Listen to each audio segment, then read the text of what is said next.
A worker at Yale New Haven power plant falls 50 feet to his death. Now, police here are still investigating the situation. We'll have more details tonight at 11. It's Small Business Saturday in Connecticut, and here in New Haven, the folks are coming out to support their local retailers. Now, thank you, Hugh. We've just received word that a fighter jet has gone down in Virginia. Now, that fighter jet was launched from Barnes Air Force Base right here in Westfield. Now, it's important to keep in mind that this is a developing story, and we will have more information as soon as it becomes available. Live in Westfield, Alex Sferrazza, CBS 3 Springfield. We're coming to you live this evening from in front of the Newington Police Department, where police are warning local residents of door tags being posted to neighborhoods across the city. Now, police say that the number here directs to a solar power company out in Utah, where they give you a sales pitch when you try to call it. We'll have more information on this troubling story tonight on NBC Connecticut. We're here on Tomahawk Drive in Milford, where police and fire crews retrieved a car from the water of a pond behind this residence. At this time, nobody has been found in the vehicle or in the pond, but dive crews maintain their search. We'll have more information as it develops. Live in Milford, I'm Alex Sferrazza, NBC Connecticut News. I'm here outside the Connecticut Nonprofit Center in downtown Hartford, and while things are calm right now, a few hours ago they were very tense. The streets surrounded by police and a SWAT team inside that building, searching for a potential gunman. After Hartford police received a 911 call at around 11 o'clock this morning, officers worked rapidly to evacuate the Connecticut Nonprofit Center on Charter Oak Avenue. I and everyone else on that floor were escorted out by a policeman with a rifle. Officers brought canine units to the scene, but after conducting their search, police say no weapon or suspicious person was found, no one was injured, and no shots were fired. The building has been cleared. People are being allowed back into the building, and now there'll be a follow-up criminal investigation as this has all the earmarks of a swatting incident. The 911 call comes one day after Connecticut State Police released a warning stating that falsely reporting police incidents that causes officers to respond, also known as swatting, could result in potential felony criminal charges. Again, it's something we train for. We've been training for this for years and years, and something that we're prepared for, and certainly an exercise for our officers. San Bernardino was a social service agency, and so all that's going through everybody's heads, but they were all really calm and quiet and did what they were supposed to do. It was really great, a group of people. As a result of the incident, Batance's school up the street was placed on lockdown, where concerned parents waited outside. Just that it wasn't inside the school or around the school. I'm just glad that they took the initiative and had the lockdown just for precautions. Now, police are still unaware of who was responsible for the swatting call, but they do know that it was made from out of town, and the FBI has been alerted to the incident. In Hartford, I'm Alex Sferrazza, NBC Connecticut News. Spirits are high here at the Amber Room in Danbury, where families and children are getting a chance to reconnect with the hospital staffers that gave them a shot at life. It was a very special reunion on Saturday for dozens of families who were given the chance to reconnect with the hospital workers who helped them through some very difficult times.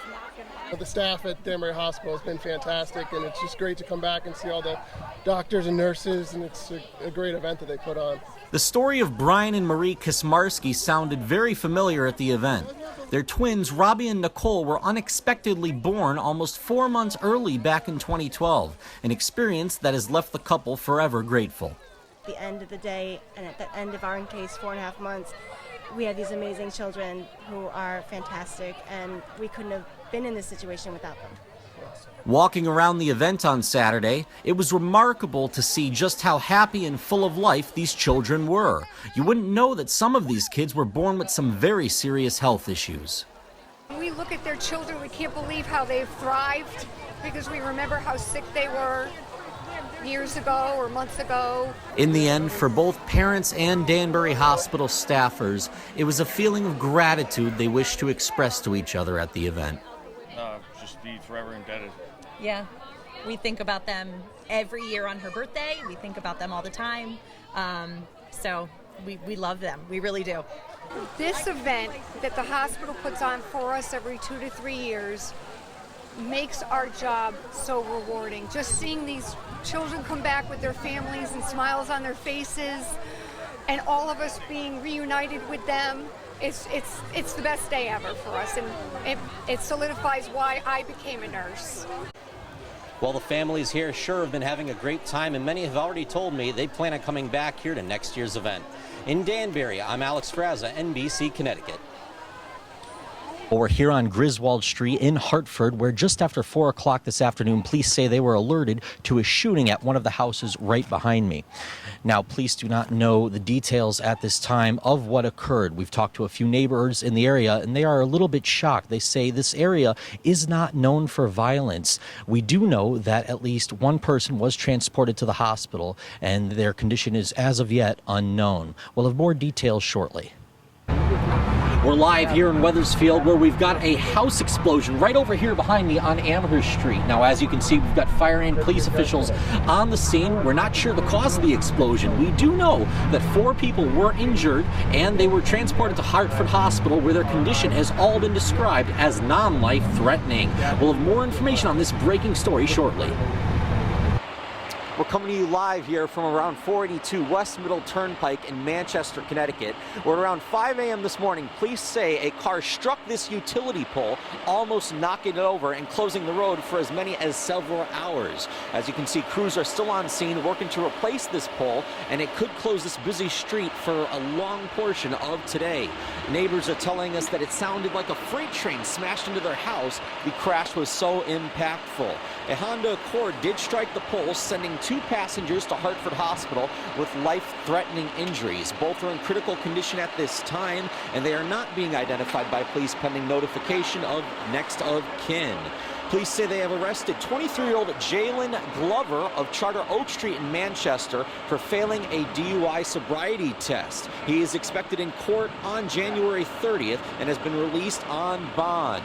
Additional charges are likely. Now, the road is going to be closed throughout the day, and it will be impacting traffic. We'll have more information on this as it develops. For now, back to you. Well, now to Decision 2016. What was expected to be a fairly routine debate between the Democratic candidates for president tonight now has some added intrigue. 4 staffers on the Bernie Sanders campaign are accused of stealing private voter information from Hillary Clinton. NBC's Chris Pallone has the latest developments. The latest installment in the Star Wars saga is ready to break several box office records. Star Wars The Force Awakens has already surpassed $100 million in North America and $250 million globally, which is on track for a record-setting weekend. The film also set new opening day records, crushing tallies previously held by Harry Potter and the Deathly Hallows Part 2.